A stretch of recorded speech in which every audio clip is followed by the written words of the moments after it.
Hello, everybody. My name is Annika. I am a registered dietitian and a nutrition coach with Core Perform. And today I am going to talk about tracking macros and what the different macronutrients are. So I am sure that you have heard about the phrase tracking macros before. And today I want to help answer any questions that you may have surrounding that. So first things first, what does tracking your macros mean? So basically and essentially, you will be tracking the food that you are eating. And then we want to see between the three macronutrients, which are carbs, proteins, and fats, what your ratios are of your intake of the different three and whether that is ideal for you. Different people have different macronutrient requirements, and that will depend on your body type, whether you have any comorbidities, whether you have any goals in terms of maybe the exercise that you are doing, weight loss, other health benefits. So it would depend from person to person. And I think starting with macronutrient tracking is always just a good place to start with. What am I doing at the moment? And just tracking a normal week in the life and just see what the trends are. Next thing I want to talk about are what the different types of macronutrients are. So the three macronutrients are proteins, carbohydrates, and fats. Let's start with protein. So protein is usually known as the building macronutrient. It is composed out of amino acids. There are 21 different amino acids, of which 9 are considered essential. Essential meaning that your body cannot make it yourself and you need to consume it via the food that you eat. So the roles of protein in the body are movement, obviously, for your muscles, building your muscle recovery, so everything surrounding muscles. Protein is really important for.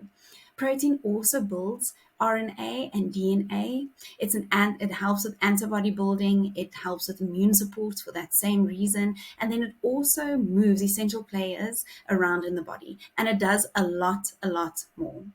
The ratio for protein intake is around 10 to 35% of your total energy intake for the day. The second macronutrient that I want to talk about are carbohydrates. For short, they are called carbs, and carbs are broken down into glucose in the body. Glucose is our main fuel source in the body, and that's what we use to give us energy. So I mentioned earlier that protein is known as the building block, where carbohydrates are known as the energy block.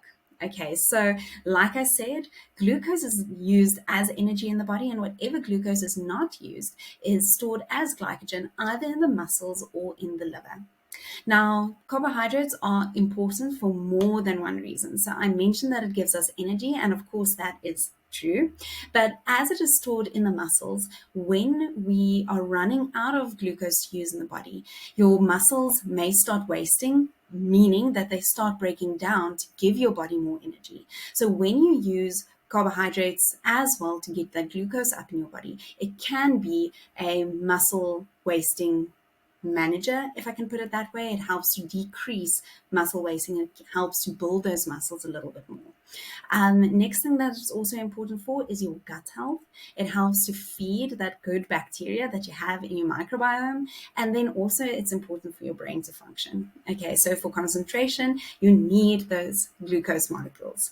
Now, carbs can be broken down into low, medium, and high GI categories. Now, I want to just make sure that you understand that it does not label certain carbs as good or bad. So a high GI carb means that basically that glucose is absorbed much faster into the bloodstream from that food. A low GI food means it's a little bit more sustainable in terms of the energy. The glucose is absorbed much slower and it keeps you fuller for longer. Like I mentioned, the energy is just a little bit more sustainable. But there is a place where you would need both. If you, for instance, need quick, fast releasing energy, somebody that does sports, for instance, somebody that has really low blood sugar and they need to get it up faster, a high GI carb is the one you need to go for. For general, just energy maintenance throughout the day, a low GI carb is the one that you would rather opt for. The third and final macronutrient is fats. Now, fats can be broken down into three categories or types. That is saturated fats, unsaturated fats, and trans fats. And just like with proteins, we also have essential fats. So essential fats, again, just like with the proteins, means that your body cannot make them and you need to consume them via food to be able to get them into your body. All right. So omega 3s and omega 6s are those two. But what's very important with those is that we get the ratio right. So fat is many times demonized due to saturated fats and also omega 6s. Omega 6s are not bad for you. It's just that in the westernized diet, we are eating so much more of them, and we are just breaking that ratio between omega 3s and omega 6s completely wrong. So, fats are very important in the body for heart health, your skin. They help us absorb fat soluble vitamins, which are vitamin E, D, E, and K. They help us with our hormone health, and then it also helps with satiety. And it's just delicious. So don't be scared of it. You need to eat it. It should not be avoided. It should rather just be eaten in the correct ways, the correct foods. There are healthy foods containing fats like fish, avocados, nuts, and seeds. So we do still need them, and it is not necessary to be scared of them. Okay, so now that we have established what the three macronutrients are, it's also important to know what ranges it is that we want to consume them in. So, like I said, a good idea is to just start tracking your food and then see at the end of a week or two what happened and what is your ratio and percentages of the different macronutrients that you eat. The recommended amounts are usually 10 to 35% for protein, 45 to 65% of carbs, and then 20 to 35% of fats. And when I talk about the percentages, I mean that out of your total energy consumption for the day. Now, energy consumption can either be measured in calories or in kilojoules, and your total caloric intake for the day is maybe something that we can talk about in the next video, because just like with the different ranges for the different macronutrients, the amount of your total energy for the day would also be different from person to person, depending on, again, your lifestyle, how active you are, any comorbidities. So there's so many things that can influence that I would rather not get into that today. But just quickly to remind you, protein 10 to 35% of your total energy, carbs 45 to 65, and then fats 20 to 35. And that's just the general rule. So you can start tracking your macronutrients, and then you can see where those ranges are. Now, who should not be counting their macros? Now, generally, I think counting macros can be a great way of just finding out how you are eating, just to be a little bit more aware of it. And especially if you have any specific symptoms, tracking your macros together with a food journal can work really, really well to find out what am I eating and what my symptoms are depending. So maybe you can see on a day that I ate a lot of fat, I'm feeling a little bit sluggish. Or maybe on the days that I ate a lot of carbohydrates, I feel like I have more energy, or I feel very tired. So it would be different from person to person, but it does help doing those two together. And then, like I said, just being more aware of the food that you are eating. Sometimes we are not even aware of how many fats, for instance, we are eating.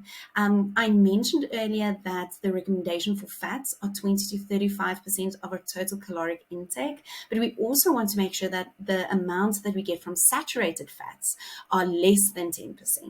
Okay, so that's maybe something that we can also see while tracking our macros as well. I'm eating much more of that than I actually realized. The people that I would recommend not track their macros is anybody with a history of an eating disorder, or anybody that is scared that that may become a thing. Maybe I'm going to get scared of food. Maybe I'm going to be a little bit too obsessed, because this is not something that should be unhealthy. This is really something that should help you be more healthy. And if it's going to have a negative effect on your mind and your mental capacity, that's something that I would recommend you then rather not do. But having the knowledge about what your intake is and then being able to adjust it accordingly for your specific goals is an amazing tool that anybody can use. And it is so easy then to adjust your diet to get to your goal faster. I hope everything that I said made sense. If you have any questions, please let me know. And yes, I definitely think talking about our total caloric intake and how we decide and how we need to figure out how much we need of that is something that we can talk about in the next video. So I'm looking forward to that. Have a fantastic day and a great week.